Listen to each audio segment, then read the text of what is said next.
I don't have enough money for flood protection.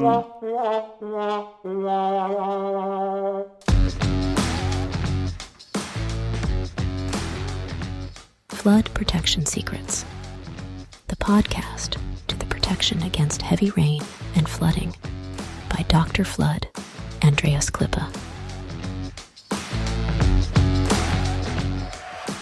So the big challenge is, how can house owners like you and me get a flood-free home? How can business managers like you and me get a flood-free company? And how can public servants provide flood-free critical infrastructure and livable cities?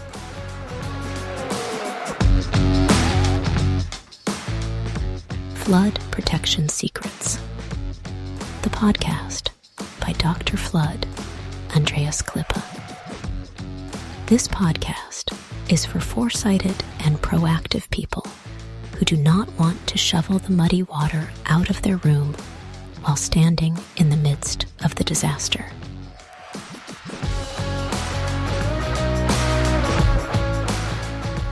Therefore, those who design and plan, the architects and engineers, need to construct such buildings and cities, and that even when the entire environment is completely flooded. That is a challenge, and this podcast will give the answers. Flood Protection Secrets, the podcast by Dr. Flood, Andreas Klippe. Last time I talked about how to get cheap flood barriers. They are so attractive. And I explained the difference between the so-called cheap ones, plastic barriers. No, I didn't talk about that. But anyway, all those who that I don't consider as a serious flood barrier when it comes to the protection of your inventory, of your building, of your environment, of your garden, of your warehouse, or for the government, the protection of the infrastructure, critical infrastructure, hospitals, for instance, metro, airports, police stations, firefighter stations, and public libraries, universities, schools, and so on and so forth. But today I want to talk about I don't have enough money for flood protection, so but I know how to reduce the investment. And that is what I want to share with you. I want to explain some ways out of the cost maze. And if you simply don't have the budget, what can happen? Sometimes I also don't have the budget for some things. No? So I don't have the budget to fly to the moon. I don't have the budget to fly to perhaps to the space station. I don't have the budget to fly with an own helicopter, but I can afford to purchase a ticket to fly with an airplane from A to B, perhaps from Germany. I'm currently in Frankfurt, close to Frankfurt in Germany, while I'm recording this podcast. So I can fly from Frankfurt to Vienna in Austria, the beautiful Vienna. That is what I can afford, but not to fly to the moon. At least I can appreciate a little bit the feeling of flying. Yeah. So, but that is not the topic. We talk about flood protection, and that is quite different. So please imagine the following situation. You're at home in your bedroom, you lay in your bed, and you wake up on Monday morning. I just quickly repeat what I said in the previous episode. So you don't feel well, you get a cold and a cough, you feel seriously sick, and then you really go to the doctor. Normally with a cold you don't go to the doctor, but you feel seriously sick and you're afraid about your lungs. So the doctor is examining your body, you get a prescription for the pharmacy, you get your medicine, you apply the medication, stay at home, wait until you are healed. Fine. And now, if you are not in the position to pay for the best medical treatment because the doctor is telling you can get an infusion, you just come 5 consecutive days to him, you pay, that happened to me one time. I had to go there 3 times, and that was 20 years ago. I think at this time I had to pay €50 for one treatment, and then indeed you get tons of minerals and vitamins, and you don't feel sick anymore. And so it's worth it to do it, but not everybody can afford. By the way, today, I think nowadays, the price at least has doubled. I don't think that it is still 50 euro anymore. So, if you are not in the position to pay for the best medical treatment, you can at least get one treatment that is a little bit cheaper and that you can afford. So the treatment might then take a little longer until you are cured. However, I explained before, and I just want to repeat it because it is so important, that doesn't work for flood protection. So when it comes to flood protection, the protection must work 100%. And especially the longer the heavy rain or flooding of the neighborhood lasts, the greater is the risk of being flooded and losing everything.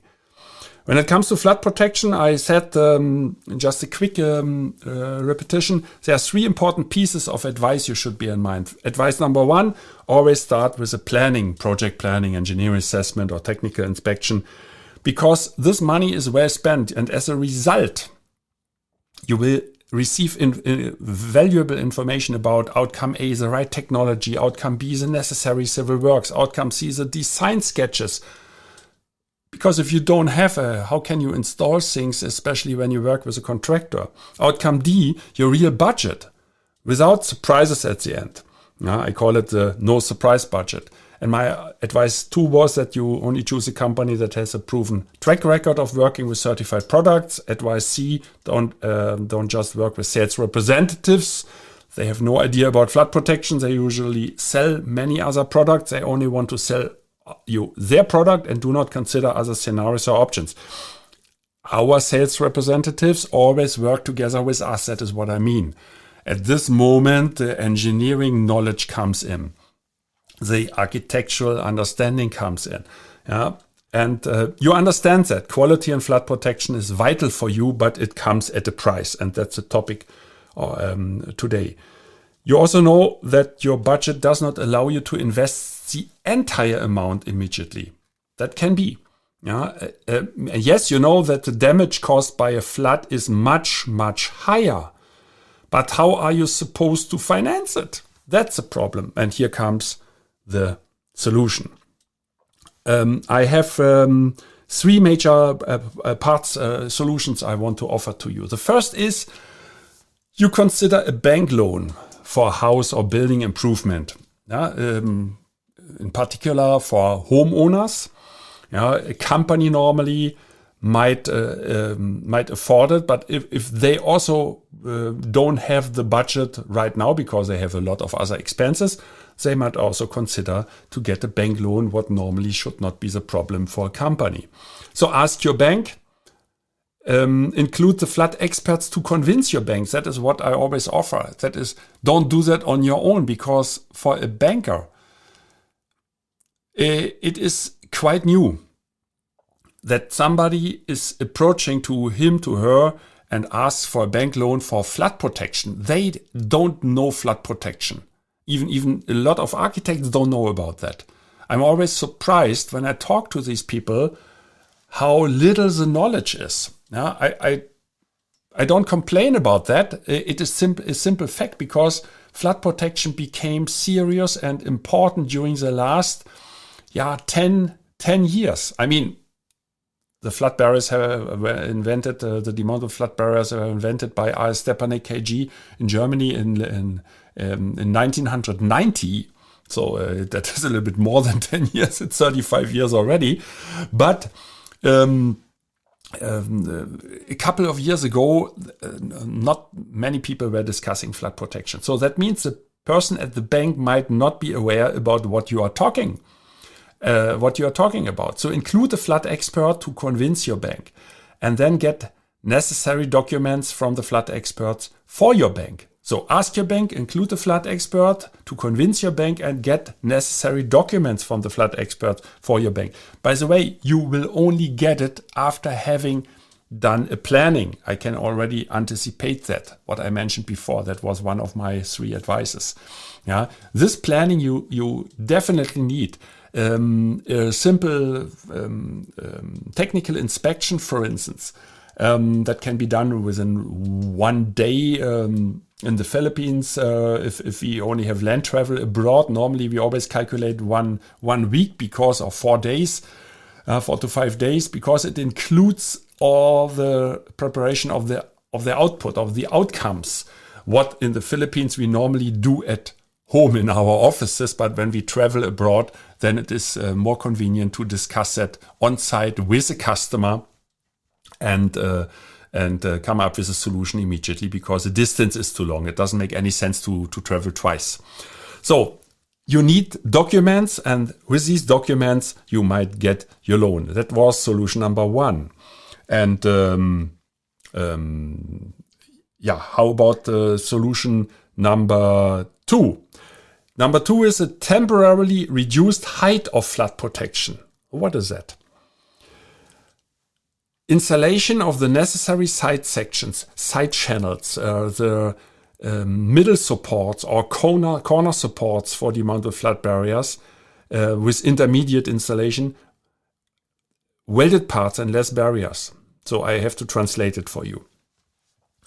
If you have a demountable flood barriers in front of your, let me say in front of your garage, and the garage is 5 meters wide, then you need one middle support in the middle, and you have one side channel at the left side and one side channel at the right side.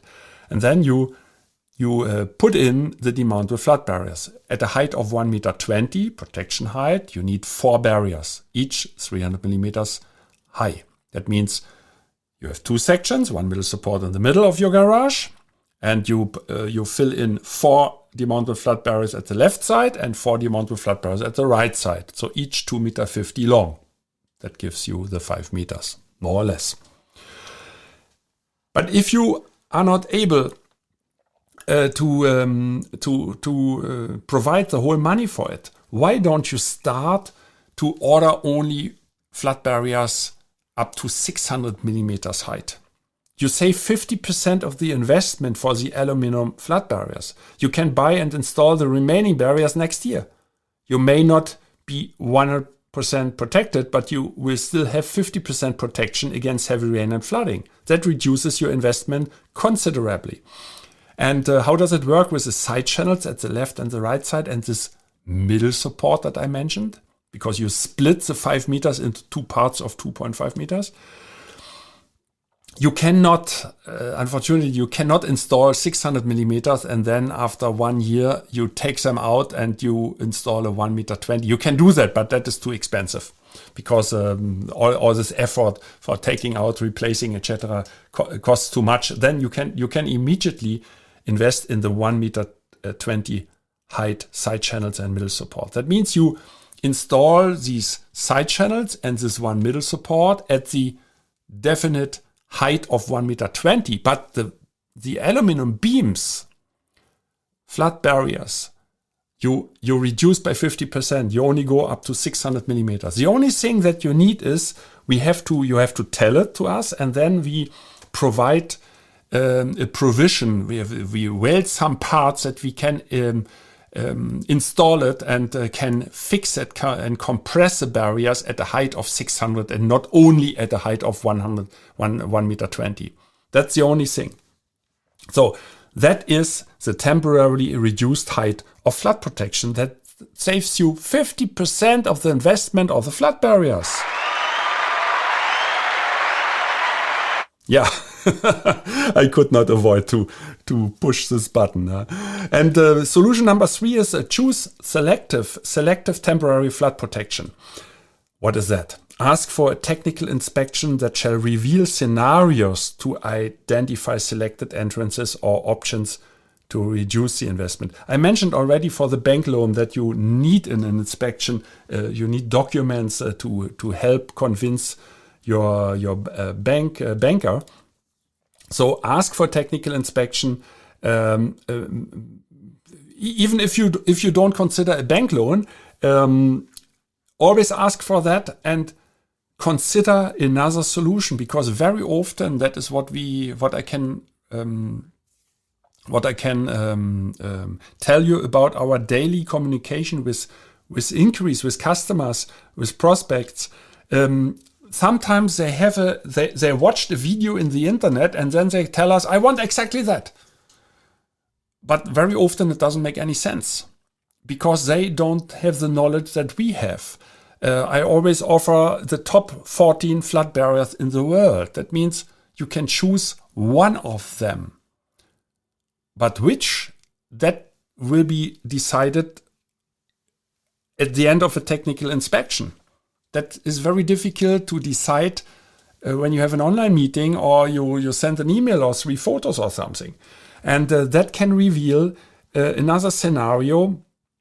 It can be that perhaps some entrances can be spared, can be not protected at the moment because it doesn't make any sense, or you can take the risk.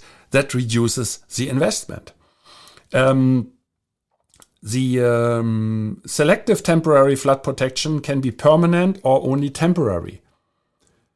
That means as soon as an additional budget is available, the installation can be continued. That means what you do is if you have 10 entrances at your building, you have a side entrances, you have a back door, you have a second small building, perhaps a garden house or whatever, and you have a garage with a side door. So perhaps we talk about 10 entrances. And then you say, okay, I don't have the money for everything, bank loan I don't want, and I want to be best protected because my main house needs to be protected first. Then protect the main house. Don't protect the garden house for the moment. And if heavy rain is announced, then empty the garden house, the blockhouse or whatever there is. Get the barbecue from the garden, put it inside the house, empty your garden. Yes, you might lose all the flourishing flowers and the beautiful garden might be destroyed, but your house will not be destroyed. It will be protected, and as well as the garage. Or you only protect the 600 millimeters of the garage. And you say, okay, better than nothing, and you go for the remaining 600 until you reach the 1.20 meter in 1 year. So all these things are possible. So the consequences, I give you some consequences and the summary. I mentioned it already. At the end of this flood protection secrets episode today, number 1 is a bank loan. The bank loan is perfect and allows you to protect your building and premises by 100% against the danger of destruction of heavy rain and flooding immediately. Number 2, temporarily reduced height of flood protection reduces your flood protection. So, but at the same time, it's only temporary because next year you can extend the height. That was my example from the garage. Instead of protecting it by up to 1.20 meter, you go for 600 first. But that requires additional welding parts. You cannot order 600 and then later you decide I increase up to 1.20 meter. You can do that, but then we have to remove the side channels and replace the middle support. The barriers you can keep, and you just add more barriers. But that is additional cost. I don't recommend that. And solution number 3 was the selective temporary flood protection. Means you select the entrances with priority that will be protected. And that can be permanent or only temporary. And as soon as additional budget is available, the installation can be continued. Right? Isn't that great? I mean, these are 3 ways really to get your flood protection. Perhaps it's not perfect, but it protects you in a good way. And when I say it is not perfect, it does not mean that the barriers are not working perfectly. They work perfectly. I mentioned that in my introduction. Because we work with certified products and they are tested. For instance, some of them are tested by the world biggest insurance company for commercial and industrial buildings, FM Global in Rhode Island, USA. And they make tests 72 hours, leak tests, even tests at low temperature, at high temperature. The unarmed flip-up flood barrier, by the way, is tested at 735 degrees Celsius with burning heptane. My gosh, that is really high. Sometimes when the people in the Middle East ask me, oh, we have temperatures 50, 60 degrees in sunlight, will your barriers work? Then I'm smiling. I say, okay, I tell you, this flip-up flat barrier was tested at 735 degrees Celsius. What do you do not need to be afraid. And then they are smiling as well. So, that is, of course, serious. So, my advice, my golden nugget for today, when it comes to flood protection, there is an important advice you should bear in mind. That is, start with a planning. Start with a planning, with serious and thorough planning, whether it is called project planning, engineering assessment, or technical inspection. And once again, this money is really well spent. As a result, you will receive information about outcome A, the right technology, outcome B, the necessary civil works, and outcome C, the design sketches, because that is what you need to know that you can work with your contractor, or you just start a tender. And outcome D, your real budget without surprises at the end. The real budget, and not that you start purchasing some barriers you have seen in the internet. Even worse, you purchase these 90 millimeter thick ones instead of the real 57 millimeters. That was my example from, I think I explained that in the last episode, in the last episode, how to get cheap flood barriers. And then you are definitely sure that you have not to invest twice and that the barriers are working and you don't get flooded. Then your expenses were for nothing and all your hard-earned budget or all your hard-earned money is gone. Yes, it's the end already of this episode. If you want to know more about it, please contact me directly. And if this flood protection episode has inspired you to rethink your approach to flood protection, stay tuned for more episodes like this. And don't forget to subscribe for more insights from the world of flood protection. For personal guidance, reach out to us or to me. My name is Andreas Klippe. Stay safe and flood free.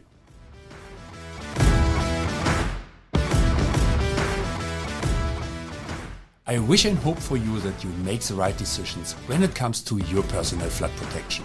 And if you enjoyed this episode, please subscribe to this podcast channel if you haven't already. Now it only remains for me to wish you a good day. Do something with it. Maybe until the next podcast episode. I would be very happy. See you then. As always, stay safe and flood free. Your Andreas Klippe and the whole Flood Experts team.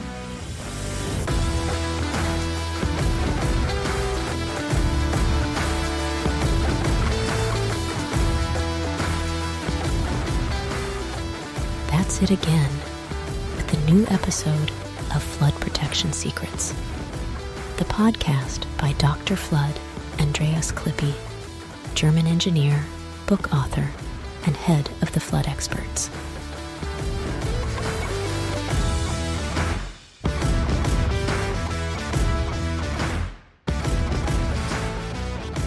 What can Dr. Flood Andreas Klippe protect for you? Anytime? Worldwide? Contact us or just click through to www.thefloodexperts.de/bonus. Detailed engineering, German quality, safe, flood protection secrets, the secrets you'll want to unfold. Don't forget, you're only one flood barrier away. Subscribe to the season, and you'll never be late for an episode.